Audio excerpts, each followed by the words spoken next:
Ya estamos de vuelta y qué alegría el poder adorar y alabar a Dios juntos. Pero para que esto sea posible y seguro, necesitamos seguir estas normas de protocolo, control, previsión y bioseguridad, porque el COVID aún está con nosotros. Recuerda, es tu responsabilidad evitar los contagios. Al ingresar, evita el aglomeramiento, los saludos de contacto, conversaciones grupales en la entrada, pasillos, salones o alrededores de las instalaciones del templo. El uso de la mascarilla o tapaboca es obligatorio y debe cubrir nariz y boca todo el tiempo. Chequea tu temperatura antes de salir al templo. Al ingresar se te tomará la temperatura y la misma no deberá pasar de 37 grados centígrados. Si es superior a esta, no se te permitirá la entrada al templo. En la entrada del templo deberás usar una bandeja de desinfección para la suela de los zapatos y su respectiva alfombra de secado. El gel antiséptico o solución alcoholada será de obligatoria aplicación para cada asistente. Asimismo, deberá usarse algún tipo de alcohol en aerosol. Respetando estas normas y siguiendo las recomendaciones, disfrutaremos de una experiencia espiritual inolvidable junto a nuestros hermanos. Ya estamos de vuelta, pero recuerda, es tu responsabilidad evitar más contagios.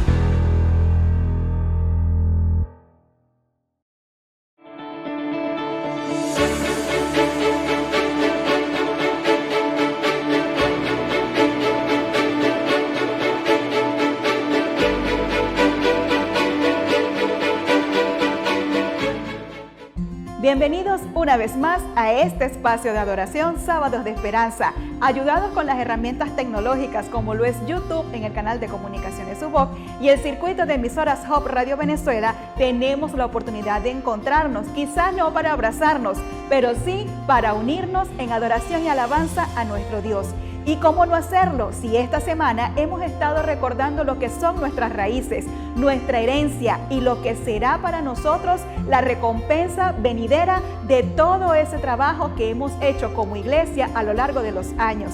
Esta semana celebramos el 22 de octubre, que para muchos sigue siendo el gran chasco, que para nosotros ahora es la fecha donde entendimos, nuestra iglesia entendió todo lo que el Señor quería mostrar. Invitemos a nuestro Dios en oración para comenzar esta programación. Gracias, querido Dios, por todas las bendiciones que nos das. Gracias porque nos recuerdas de dónde venimos y también nos recuerdas hacia dónde vamos. Quédate con nosotros en esta programación, te lo pedimos en el nombre de Jesús. Amén.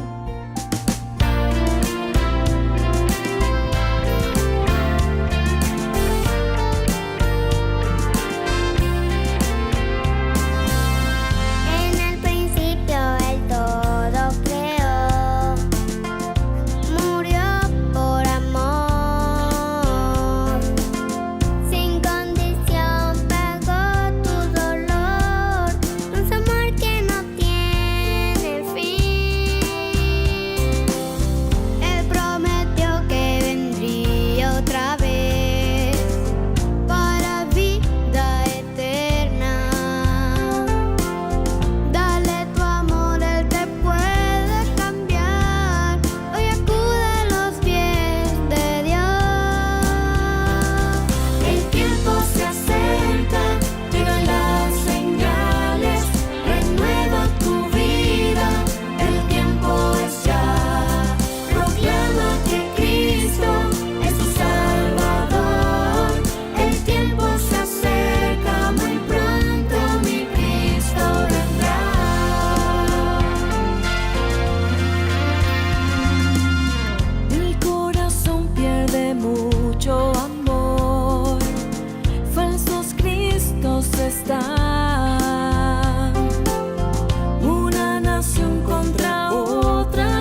promesas de Jesucristo el Salvador. El tiempo se acerca, llegan las señales, renueva tu vida, el tiempo es ya. Proclama que Cristo es tu Salvador, el tiempo está cerca, muy pronto mi Cristo vendrá.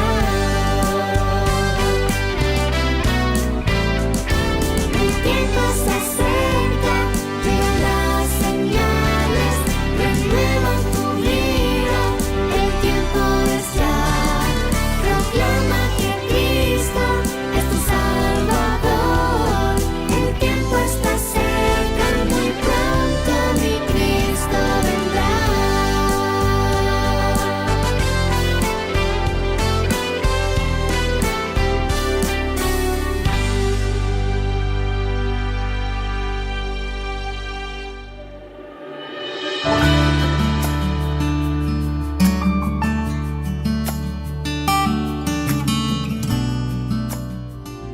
Un mandamiento que se repite en el Antiguo Testamento y en el Nuevo Testamento. Amarás al Señor tu Dios. Basado en el estudio de Deuteronomio capítulo 6, fue la lección de esta semana. Repasemos a continuación. Este video es patrocinado por Yadpa, donde cada libro es un mundo nuevo. Escuela Sabática Like presenta la serie La Verdad Presente en Deuteronomio. Lección 4. Amarás al Señor tu Dios. Papá se fue de viaje, pero antes de marcharse, escribió una serie de instrucciones a sus hijos y las pegó en un lugar visible de la casa para que no las olvidaran y las cumplieran en su ausencia. Cuando los niños leyeron las instrucciones, entendieron todos los requerimientos de papá, pero hubo uno que les llamó mucho la atención. ¿Amar a mamá? ¿Con todo el corazón? ¡Pero si ya la amamos! ¿Cómo nos pide algo tan obvio? Entonces los niños le escribieron un mensaje a papá y se lo mandaron por WhatsApp. Querido papá, hemos leído todas tus instrucciones, pero hay una que nos parece que está de sobra. Mamá nos llevó 9 meses en su vientre, nos trajo al mundo con dolor, nos cambió los pañales a pesar de su mal olor. Nos hace la comida, nos cuida cuando estamos enfermos, nos lee historias de la Biblia. No tienes que pedirnos que la amemos de corazón. Ya la amamos de corazón. ¡Porque ella nos amó primero! ¿Cómo no amar a una madre que lo da todo por sus hijos? Así como a los niños les pareció extraño el pedido de papá, en Deuteronomio 6, en el mismísimo primer discurso que Moisés les dio a los hijos de Israel cuando estaban a punto de entrar en la tierra prometida, el profeta les da un mandato que también puede parecer extraño. Amarás a Jehová tu Dios de todo tu corazón y de toda tu alma y con todas tus fuerzas. Oigan bien, Deuteronomio 6 comienza diciendo: estos pues son los mandamientos, estatutos y decretos que Jehová vuestro Dios mandó que os enseñase, para que los pongáis por obra en la tierra a la cual pasáis vosotros para tomarla. Es interesante que aquí, en medio de la ley, en medio de todas las advertencias, las reglas y las disposiciones, se exhorte al pueblo a amar a Dios, y no solo a amarlo, sino a amarlo de todo tu corazón, y de toda tu alma, y con todas tus fuerzas, lo que indica la naturaleza absoluta de este amor. Sí, es un mandato bastante extraño que vale la pena analizar. Por eso la pregunta de esta semana es: ¿cómo debemos interpretar el amor que Dios demanda de su pueblo en el libro de Deuteronomio? En primer lugar, como un amor individual. Este pedido de amar a Dios hace parte de una de las oraciones más importantes de la religión judía. Esta oración se conoce como el Shema, que significa prestar atención, oír inteligentemente, escuchar atentamente. Y es que Shema es justamente la primera palabra de la oración. Shema Israel, Adonai Elohenu, Adonai Echad. que en nuestras Biblias traduce: Oye Israel, Jehová nuestro Dios, Jehová uno es. Después de este llamado a todo Israel en plural y de decir Jehová nuestro Dios, el siguiente versículo pasa al plano singular. No nos pide amar a Jehová nuestro Dios, sino a Jehová tu Dios, de todo tu corazón y de toda tu alma y con todas tus fuerzas. ¿Lo notan? El amor a Dios nunca fue, ni es, ni será un asunto colectivo. El amor a Dios es un asunto personal, individual. Es cierto que Dios le estaba hablando a todo el pueblo, pero también es cierto que le estaba hablando a cada persona, a cada corazón allí presente. El deseo de Dios sigue siendo el mismo hoy. Es cierto que es nuestro Dios, pero más que un Dios colectivo, Él quiere ser mi Dios, tu Dios, un Dios personal, y que nuestro amor hacia Él no sea solo un asunto que expresemos cuando vamos a la iglesia, sino que nuestro amor por Él lo expresemos cada día, cada minuto, cada segundo de nuestras vidas, en público, en privado, de todo tu corazón y de toda tu alma, y con todas tus fuerzas. En segundo lugar, como un amor reverente. Pocos versículos antes de que Moisés le dijera al pueblo que amara a Dios con todo su corazón, les dio un curioso mandato. Que temas a Jehová tu Dios guardando todos sus estatutos y sus mandamientos que yo te mando. ¿Podemos temerle y amarle al mismo tiempo? Depende de qué tipo de temor. Correcto. Según la interpretación común de la palabra temor, esto puede parecer una contradicción, pero no lo es. El temor de Dios tiene un sentido de admiración y respeto por quién es Él, su autoridad, su poder, su justicia, su rectitud. Pongamos un ejemplo. ¿Cómo se sentirían si tuvieran una cita con un rey? Mi corazón latería muy rápido. Tendríamos que guardar mucha reverencia. Correcto. No es un miedo porque el rey les vaya a hacer algo, es un temor reverente porque se trata de un rey. ¿Cuánto más reverente debe ser nuestro amor por el Rey del universo? Israel debía amar y temer a Dios porque los redimió de su esclavitud en Egipto. ¿Cuánto más deberíamos nosotros amarlo y temerlo al saber que Jesús nos redimió a través de su muerte en la cruz? En tercer lugar, como un amor espontáneo. A los niños de nuestra historia les pareció muy extraño el pedido de papá de amar a mamá por una sencilla razón. Ellos no tenían que esforzarse por amarla, ellos ya la amaban porque cada día eran el blanco de su amor. Muchos se preguntan, ¿cómo puedo amar a Dios? La respuesta es simple y está en 1 de Juan 4:19. Nosotros le amamos a Él porque Él nos amó primero. Y unos versículos antes dice, el que no ama no ha conocido a Dios porque Dios es amor. ¿Lo notan? No se le puede pedir a un niño que ame a una madre que no conoce, pero cuando la conoce y es el blanco de su amor, ni siquiera tienes que pedírselo. El niño la amará naturalmente. Con Dios es exactamente igual. Tienes que conocerle, orar, andar con Él, permitirle a Dios que te demuestre su amor cada día. Entonces amar a Dios no será un mandamiento. Amar a Dios será algo natural, espontáneo, y le amarás de todo tu corazón y de toda tu alma y con todas tus fuerzas. En cuarto lugar, como un amor obediente. Cuando papá leyó el mensaje, les respondió a sus hijos con una corta reflexión. El amor es más que un simple sentimiento.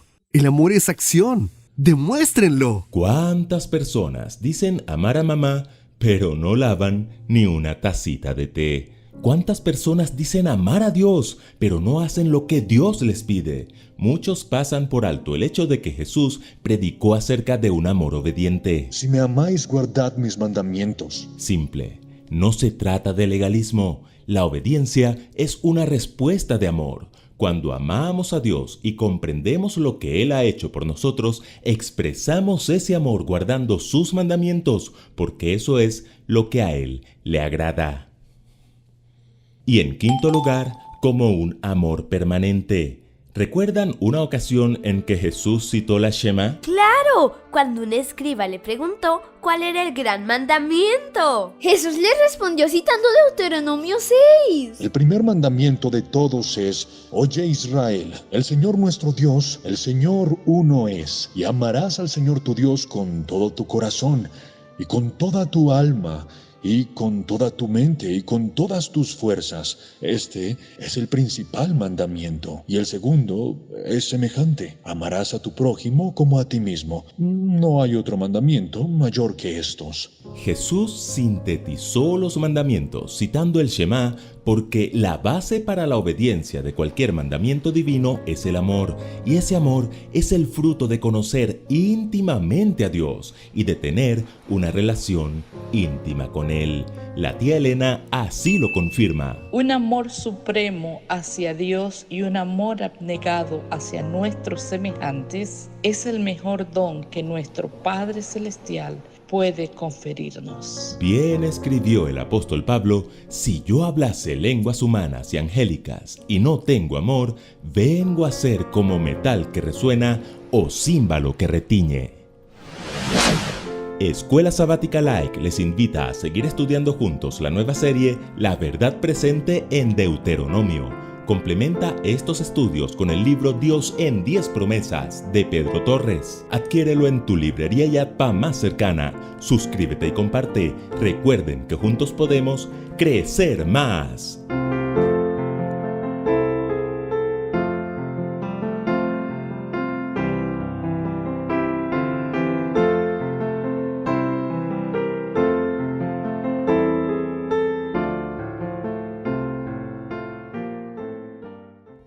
Nuestras ofrendas misioneras siguen siendo importantes aún en este tiempo de pandemia para proveer a cada una de esas personas o familias que han decidido irse como misioneros a territorios donde la palabra de Dios no ha sido predicada. Veamos el relato misionero de hoy que nos da más detalles acerca de esto. Si usted pudiese hacer una diferencia en la vida de alguien renunciando a algo por una semana, ¿a qué renunciaría? Hace unos 100 años, la Iglesia Adventista hizo exactamente eso. El dinero para apoyar a los misioneros se estaba acabando. Cuando la Iglesia se vio casi obligada a hacerlos regresar, los adventistas dieron un paso al frente. Aceptaron el desafío de la ofrenda misionera. Renunciaron a algo en favor de la misión. Los niños rompieron sus cerditos, alcancías. Los adultos entregaron una semana de salario, renunciando a algo. Mantuvieron a los misioneros en el campo y pudo seguir en marcha el programa misionero de la Iglesia. La ofrenda de sacrificio anual ayuda a Misión Global a establecer nuevos grupos de creyentes, a menudo en los lugares más desafiantes del mundo, tan desafiantes que Misión Global los identifica como ciudades reservadas o países reservados. No publicamos los nombres de estos lugares. Hoy todavía quedan más de 7,000 grupos humanos no alcanzados. Con un total de más de 3 millones de personas, Jesús contó la parábola de la oveja perdida. Cuando se pierde una oveja, el pastor sale a buscarla. Se nos dice que cuando Jesús miraba a las multitudes, los miraba con compasión, porque eran como ovejas sin pastor. Hoy, Él todavía mira a las multitudes con compasión. ¿Y nosotros? ¿Podemos mirar con la misma compasión? Así que, ¿a qué renunciaría usted? ¿Esa golosina de la máquina expendedora? ¿La gaseosa que le encanta? ¿Una pizza? ¿Esos zapatos nuevos? ¿Ese nuevo videojuego? ¿Su chocolate favorito? ¿Ese juguete nuevo? ¿El pedazo de pastel? ¿Chocolate caliente o frío? ¿Esas compras por internet? ¿La casi irresistible oferta del día? Aquí está el desafío. Realmente hagámoslo, renunciando a algo por una semana. Desafía a sus amigos y familias y demos el dinero a la ofrenda del sacrificio anual. Puede hacerlo en la iglesia o por internet. Solo escribe ofrenda de sacrificio anual en el sobre de diezmos.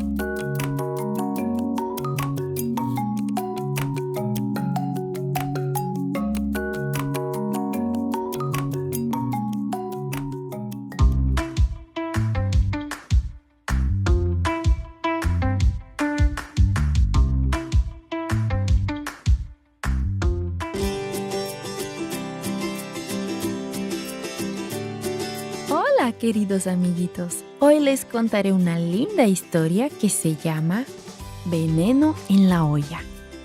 El versículo para memorizar está en 2 Samuel, capítulo 9, versículo 7, que dice: No tengas miedo, porque yo te voy a tratar muy bien. El mensaje para la historia de hoy es: Dios nos ayuda a ver y suplir las necesidades de los demás. ¿Te quejas por lo que hay para cenar? Espero que no, pero pienso que si hubieras sido un estudiante en la escuela que visitó Eliseo, podrías haber tenido una buena razón para quejarte del guiso. Los alumnos de la escuela de los profetas de Gilgal estaban entusiasmados. Eliseo vendría a visitarlos. Siempre sucedían cosas buenas cuando venía el profeta. Eliseo siempre tenía tiempo para escucharlos, les daba buenos consejos y los animaba en sus estudios. Los estudiantes estaban emocionados, pero pensaban también en algo más que en sus estudios. ¿Sus estómagos hacían ruido? ¿Qué? ¿Estómagos vacíos? Sí. Otra sequía en la tierra significaba falta de lluvia, lo cual quería decir que crecía poca comida en los campos, por lo tanto sus estómagos hacían ruidos por el hambre. Todos saludaron con alegría a Eliseo, pero Eliseo notó que los jóvenes estaban pálidos y delgados. Él sabía que necesitaban alimentos para pensar claramente. Eliseo llamó a su siervo y le dijo: Trae una olla grande y prepara un guiso para los estudiantes. El criado fue al campo cercano a la escuela. Encontró algunas calabazas que crecían en una enredadera. No estaba seguro, pero creyó que servirían. El criado de Eliseo puso a hervir agua en la olla grande. Cortó las calabazas que había encontrado y las echó en el agua. Añadió algunas hierbas y dejó que todo se cocinara a fuego lento. El aroma les llegó a los jóvenes. Ahora sus estómagos realmente hacían ruidos. Tomaron sus tazones ansiosos esperando que se les sirviera. Comieron los primeros bocados y se dieron cuenta de que algo estaba mal. Gritaron: ¡Hay veneno en la olla! El siervo estaba asustado. ¿Veneno? Las calabazas deben de haber estado podridas. Pero Dios los cuidaba y le indicó a Eliseo qué hacer. Tráiganme un poco de harina, mandó Eliseo. Rápidamente añadió la harina a la olla y la mezcló. Tras probar la comida, le dijo al encargado que les sirviera a los alumnos de nuevo. El criado debió de haber tenido dudas. Los jóvenes probablemente vacilaron también.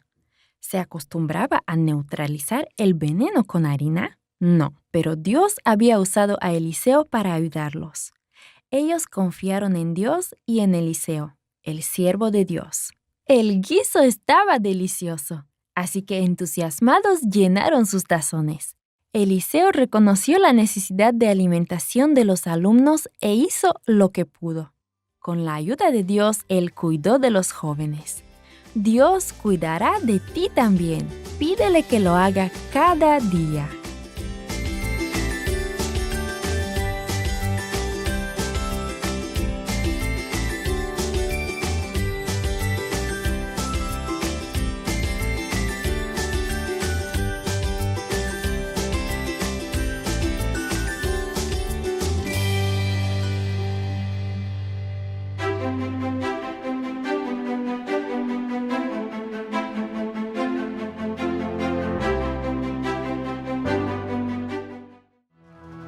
Brenton Jackson decidió poner a Dios en primer lugar de su vida. ¿Cómo puede su ejemplo ayudarnos a poner a Dios en primer lugar hoy? Brenton nació en Nueva Zelanda en un hogar adventista, donde aprendió sobre Jesús y el amor de Dios por él. Todo iba bien hasta que sus padres se divorciaron cuando él tenía 13 años. Esta experiencia fue tan impactante para Brenton que decidió alejarse de la iglesia y vivió durante muchos años sin ninguna conexión con el cristianismo. Las cosas empezaron a cambiar de nuevo cuando se encontró sin trabajo, hasta el punto de quedarse sin hogar y con solo $200 en el bolsillo. ¿Cómo he llegado a ese punto?, se preguntaba. En su momento más bajo, Brenton recordó el amor de Dios que había experimentado de niño. Recordó el sacrificio que hacían sus padres para poner a Dios en primer lugar con todos sus recursos. Al darse cuenta de que nunca había faltado nada en su casa, Brenton tomó una decisión que cambió su vida. Brenton le confió su futuro a Dios y ofreció sus últimos $200 a una iglesia adventista local. Al igual que con la viuda pobre en los tiempos bíblicos, seguramente Jesús vio que Brenton había ofrecido todo lo que tenía. Lo que sucedió después fue que todas sus necesidades fueron milagrosamente sanadas y continúan siéndolo hasta el día de hoy. Brenton es ahora un discípulo devoto que pone a Dios en primer lugar en todo lo que hace y reconoce que todo lo que tiene viene de Dios. Elena de White nos los recuerda: el Señor no necesita nuestras ofrendas, no podemos enriquecerlo con nuestras donaciones. El salmista dice: todo es tuyo y de lo recibido de tu mano te damos. Dios nos permite manifestar nuestro aprecio de sus mercedes por medio de esfuerzos abnegados realizados para compartir la misma con otras personas. Esta es la única manera posible como podemos manifestar nuestra gratitud y nuestro amor a Dios, porque Él no ha provisto ninguna otra. Incluso de adulto, Brenton puso a Dios en primer lugar. Su determinación nos inspira hoy. Jesús renunció a todo para redimirnos y su amor nos inspira a poner su reino en el primer lugar de nuestras vidas. Al devolver nuestros diezmos y las ofrendas regulares, seamos desafiados a poner a Dios en primer lugar.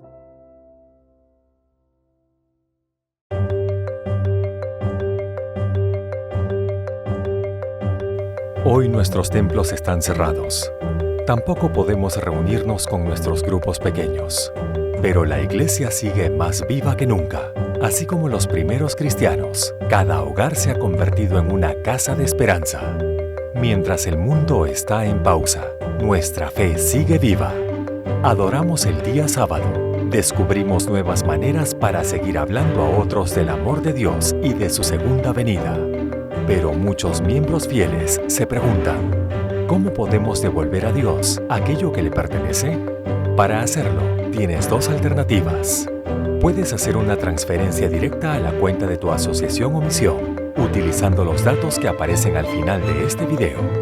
Después envía una fotografía del comprobante al tesorero de iglesia por correo electrónico o WhatsApp, junto con todos los datos que se colocan en el sobre tradicional. No olvides detallar los montos de diezmos y ofrendas. Si no te es posible realizar una transferencia, guarda tus diezmos y ofrendas en un lugar especial y ponte en contacto con tu pastor para conocer la forma de hacerlos llegar a la tesorería de tu iglesia. Tus diezmos y ofrendas son resultados de tu fidelidad a Dios y permiten que la obra del Evangelio siga adelante.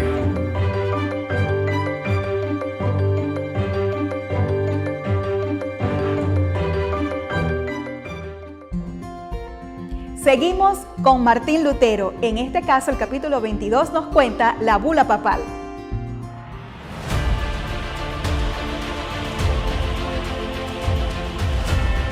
Linaje.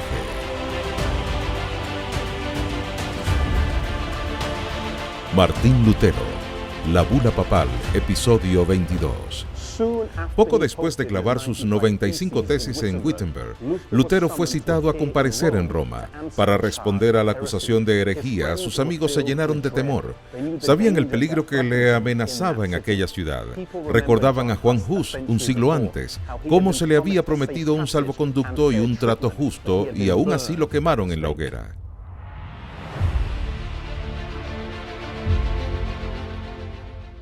El elector Federico de Sajonia, uno de los 7 príncipes alemanes, exigió que el juicio se celebrara dentro de su territorio. El legado papal asistió al juicio en nombre del Papa, pero antes del juicio se le ordenó al legado papal perseguir y condenar sin demora a Lutero, y desterrar, maldecir y excomulgar a todos aquellos, cualquiera que fuera su posición en la Iglesia o el Estado, que no persiguiera a Lutero y a sus simpatizantes. De esta forma salió a relucir el verdadero espíritu de los adversarios de Lutero sin que se viera ningún rastro de justicia. Por estas fechas, un amigo muy querido de Lutero, Felipe Melanchthon, vino para ayudarlo y apoyarlo. Era más joven que Lutero y un erudito muy bien formado. Su cuidado, gentileza y exactitud complementaba la valentía y energía de Lutero. Se decide que se celebre el juicio en Augsburgo. Muchos amigos de Lutero le aconsejaron que no fuera porque temían por su vida, pero él estaba resuelto a ir a Augsburgo. Por entonces no gozaba de la garantía de un salvoconducto, y sus enemigos esperaban que viniera sin él. Pero Lutero se negó a ello.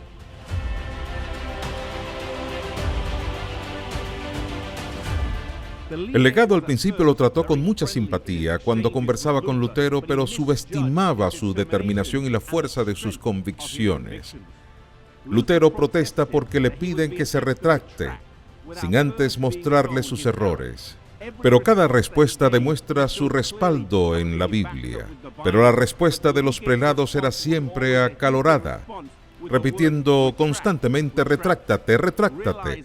Al darse cuenta que este debate no llegaba a ninguna parte, Lutero pidió presentar sus conclusiones por escrito y las entregó al día siguiente. Las entregó al legado, quien directamente las arrojó al fuego. Entonces Lutero enfrentó a este hombre orgulloso en su propio terreno con las tradiciones y las enseñanzas de la Iglesia, demostrándole que sus suposiciones estaban equivocadas. El juicio no llegaba a ninguna parte, pero después Lutero se retiró junto con sus amigos. Intentaron intimidar a Lutero por medio de amenazas, pero no funcionó.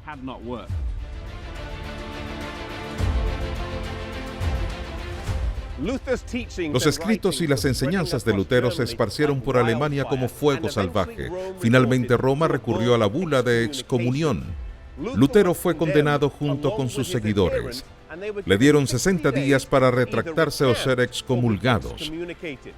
Normalmente esto llenaría de temor a cualquiera, pero no a Lutero.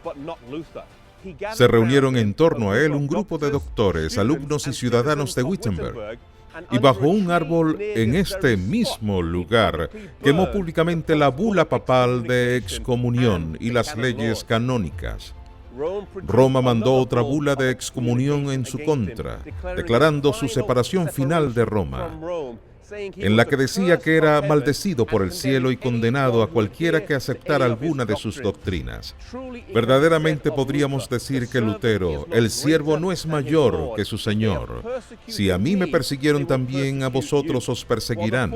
Por más que las formas de oposición a la verdad hayan cambiado, con el paso del tiempo existe aún el mismo antagonismo, y se manifestará en contra del pueblo de Dios hasta el fin del tiempo. Si estás siendo perseguido por los ideales que defiendes y por tus convicciones, deseo animarte. No importa quién seas, dónde estés o qué situación estés enfrentando. Mantente valientemente al lado de Dios, mantente con decisión al lado de Dios, cueste lo que cueste.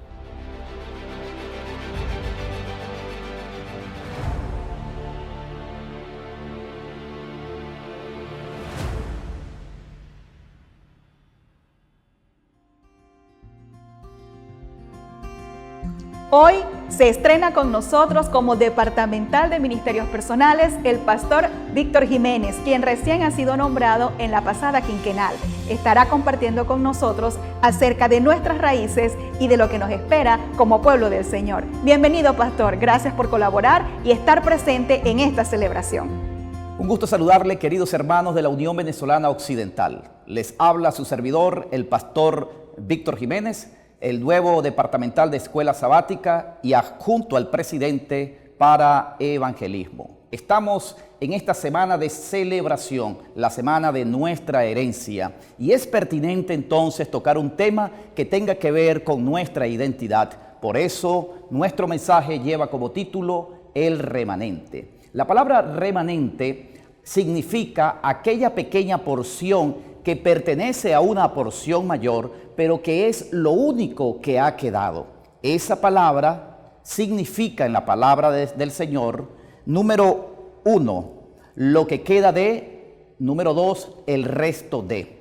Y es utilizada a lo largo y ancho de las Sagradas Escrituras.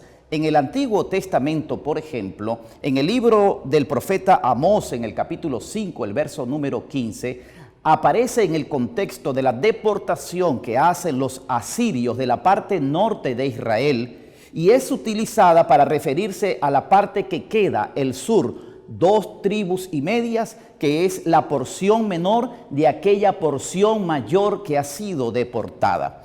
También tenemos el caso del libro de Esdras, el capítulo 9 y el verso número 15. Y aquí aparece en el contexto del regreso de los judíos del cautiverio babilónico. Ese pequeño grupo que regresa a la tierra judía luego del cautiverio de 70 años, el libro de Esdras le llama el remanente. De la misma manera, en el libro del profeta Sofonías, el capítulo número 3, el verso número 13, esta palabra es utilizada para referirse a los pequeños o al pequeño grupo que se mantuvo fiel dentro de una apostasía nacional. Cuando usted lee este pasaje, lo va a determinar de esa manera. Tenemos algunos ejemplos que ilustran lo que dice aquí el profeta Sofonías. Por ejemplo, Primera de Reyes, el capítulo 19, donde el profeta Elías es el único que ha quedado fiel de parte de Dios, o por lo menos así lo cree él a priori,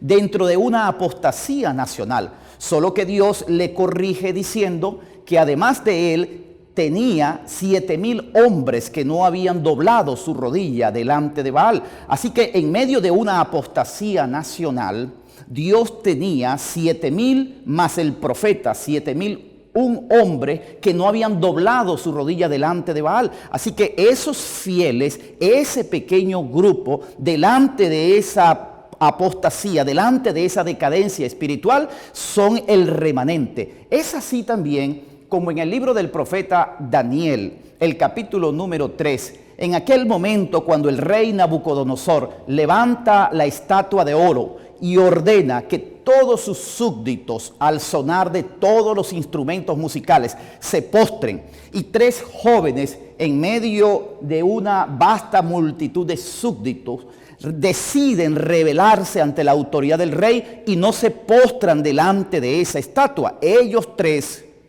muestran y son un ejemplo contundente de lo que es el remanente fiel.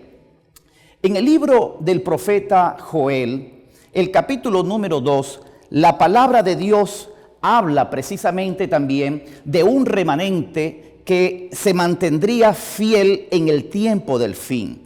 Y nos estamos ubicando en el capítulo número 2, el verso número 28 en adelante. Dice allí la palabra de Dios: y será que después de esto derramaré mi espíritu sobre toda carne, y profetizarán vuestros hijos y vuestras hijas, vuestros viejos verán visiones, y vuestros jóvenes tendrán sueños. Y también sobre los siervos y sobre las siervas derramaré mi espíritu en aquellos días. El verso número 30, y daré prodigios en el cielo y en la tierra, sangre y fuego y columna de humo.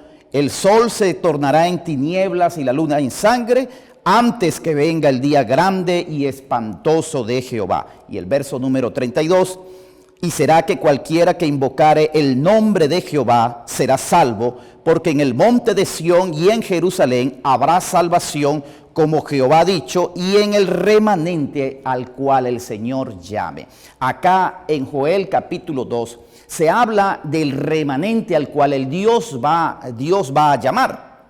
Y se hacen algunas descripciones muy importantes de este pequeño grupo que en el momento final de la historia Dios traerá a la existencia. Y dice que ellos están compuestos de siervos y siervas y que aparecen en la historia precisamente en medio de 2 parámetros. Número 1, dice el texto bíblico, que ellos serán llamados a la existencia por parte de Dios luego que se manifiesten unas señales en los astros. Es decir, una vez que el sol se haya oscurecido y la luna no dé su resplandor. Cuando tú buscas en la historia precisamente cuándo ocurrió lo aquí señalado, la historia dice que esto ocurrió el 19 de mayo de 1780. Por lo menos en la parte norte de de Estados Unidos ocurrió este fenómeno. Hasta el tiempo de hoy, los científicos no le han encontrado ninguna explicación. No se debió a ningún eclipse. Sencillamente, en ese sector del país no brilló el sol aquel día, por lo menos en un segmento de tiempo. Y durante la noche la luna ciertamente salió, pero salió como sangre, es decir, con una tonalidad como sangre, no dando el brillo acostumbrado, y ese momento no pertenecía a una fase lunar particular que demandase esa tonalidad de la luna. Por tanto, aún hoy, a esta fecha, ese fenómeno no tiene explicación. Los eruditos bíblicos entendieron que ese incidente era el cumplimiento directo de lo aquí mencionado. Luego dice el texto bíblico que este remanente del tiempo del fin se levantaría en algún momento después, no dando un punto específico, pero sí en algún momento después de este fenómeno y antes del día de Jehová. El día de Jehová en las Sagradas Escrituras hace referencia a la segunda venida de Jesucristo. De esta manera, entonces el libro del profeta Joel nos da una plataforma cronológica del momento preciso cuando Dios llamaría a la existencia un pueblo fiel que es descrito como el remanente, entre los cuales estarían los siervos y la sierva. Dios derramaría su espíritu y que precisamente serían llamados una vez que se manifestasen las señales precursoras y un poco antes de la segunda venida de Jesucristo. Este mismo cuadro aquí presentado del remanente del tiempo del fin aparece también en el libro de Apocalipsis, el capítulo número 6, en el marco del sexto sello. En el versículo número 12 y el verso número 13 dice la palabra de Dios: y miré cuando se abrió el sexto sello, y aquí fue hecho un gran terremoto, y el sol se puso negro como un saco de cilicio, y la luna se volvió como sangre. Nota que acá a la luz de Apocalipsis 6, en el marco del sexto sello, también se mencionan, al igual que el libro de Joel, una serie de acontecimientos en los astros y en la naturaleza, como por ejemplo, número 1, un gran terremoto, no mencionado en el libro de Joel, así que aquí está sumado este evento natural. El sol se puso negro como un saco de cilicio, sí mencionado allá, y la luna se volvió toda como sangre. La luna y el sol ya tienen su fecha, ya mencionada, 19 de mayo de 1780. Pero ¿cuándo ocurrió el terremoto? El terremoto ocurrió, según la historia, el 1 de noviembre de 1755 y es conocido como el terremoto de Lisboa. Luego el verso número 13 dice: y las estrellas del cielo cayeron sobre la tierra, como caen los higos verdes de la higuera cuando es sacudido por un fuerte viento. La caída de las estrellas, no mencionada en Joel, pero sí mencionadas acá, está registrado en la historia, que ocurrió el 13 de noviembre del año 1833. De tal manera que en el sexto sello se hace mención de las señales precursoras de la venida de Jesús, añadiendo en comparación al libro de Joel el gran terremoto y la caída de las estrellas, siendo esta última la fecha más próxima, 1833. Luego de esto, cuando tú avanzas en el texto bíblico, te encuentras en el capítulo 7 del libro de Apocalipsis con un grupo especial, un reducido grupo que es traído a la existencia en algún momento después de estas señales, y que en el verso 3 y el verso número 4 se les llama los 144,000 sellados, que es un grupo reducido, repito, que Dios trae a la existencia a fin de cumplir sus santos propósitos a través de ello en ese momento preciso de la historia, en algún momento después, repito, del cumplimiento de las señales precursoras, siendo la última de ellas la caída de las estrellas el 13 de noviembre de 1833.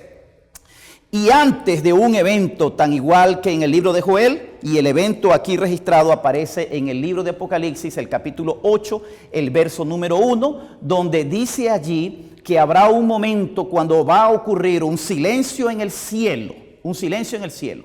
Y ese silencio en el cielo allí mencionado no es otra referencia sino a la segunda venida de Jesús. Recuerda tú que el libro de Mateo dice que cuando el Señor regrese a esta tierra, no vendrá solo, le acompañarán sus santos ángeles, que el libro de Daniel dice que son millares de millares y millones de millones. Por tanto, los ángeles, habitantes del cielo, acompañarán a Jesús en su segunda venida a esta tierra. Entonces, el cielo quedará en silencio. Así que aquí, evidentemente, en Apocalipsis 6, 7 y 8, estamos en el contexto y podríamos hablar de eventos cronológicos donde se manifiestan las señales precursoras. Luego de esta, en algún momento después de ella, Dios trae a la existencia un pueblo muy particular, compuesto de siervos y de siervas que son sellados, llamados 144,000, un grupo muy reducido que, según el libro del profeta Joel, Dios derramará su espíritu sobre ellos y que aparecen antes del silencio en el cielo, es decir, la segunda venida de nuestro Señor Jesucristo. Aunque solamente tenemos referencias cronológicas del momento cuando este grupo especial, este reducido grupo aparece, cabe la pregunta: ¿cuándo se levantan en la historia exactamente? En el libro de Apocalipsis, en el capítulo número 12, vamos allí en el capítulo número 12, el verso número 17, dice aquí la palabra de Dios: entonces el dragón se enfureció contra la mujer y se fue a hacer guerra contra el remanente de la simiente de ella, los que guardan los mandamientos de Dios y tienen el testimonio de Jesucristo. Así que Apocalipsis 12, 17 dice que el enemigo, Satanás, el dragón, va a perseguir a la mujer, que en símbolos proféticos tú y yo sabemos que es una referencia directa a la iglesia, pero que en esta oportunidad su guerra, su furia, su ensañamiento no es precisamente contra la mujer, sino contra el resto de la descendencia de ella. Y el texto aquí aclara y usa apropiadamente la palabra diciendo que se ensaña contra el remanente y menciona las características que él tiene. Dice: los que guardan los mandamientos de Dios y tienen el testimonio de Jesús. Antes de responder la pregunta ¿cuándo aparecen en el tiempo?, vamos a hablar rápidamente de estas características aquí mencionadas, de los descendientes de la mujer, del remanente que viene de la mujer y que el enemigo persigue. Dice, número 1, guardan los mandamientos. Número 2, dice que tienen el testimonio de Jesús. Guardan los mandamientos. Esto significa que ese grupo reducido que viene de la mujer y que el enemigo se ensaña contra ellos en el tiempo del fin, ellos no discuten si los mandamientos están vigentes o no están vigentes. Sencillamente ellos se limitan a guardarlo. ¿Y cuáles son los mandamientos? El texto dice los mandamientos de Dios. ¿Dónde están los mandamientos de Dios? En Éxodo capítulo 20. Allí dice que el Señor proclamó desde el monte Sinaí los santos 10 preceptos y se los entregó en tablas de piedra a Moisés. Así que esos son los mandamientos que guarda este remanente que desciende de la mujer y que el enemigo en el tiempo final arremete o intenta arremeter contra ellos. Número 2, dice que ellos guardan o tienen el testimonio de Jesús. ¿Qué es el testimonio de Jesús? Por lo menos podemos conseguir 2 referencias. Número 1, Jesús dijo en Juan 5:39, escudriñad las escrituras, porque en ellas os parece que tenéis la vida eterna, y ellas son las que dan testimonio de mí. O sea que para Jesús, las sagradas escrituras son las que dan testimonio de Él.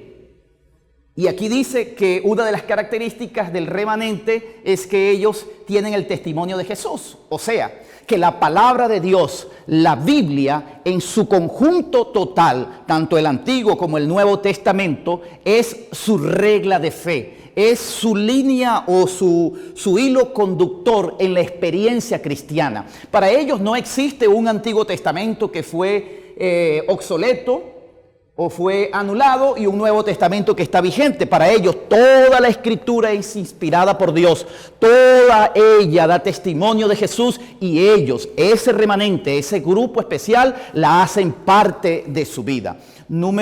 Ese es el número 2. Muy bien. Ahora, ¿en qué momento de la historia ellos aparecen?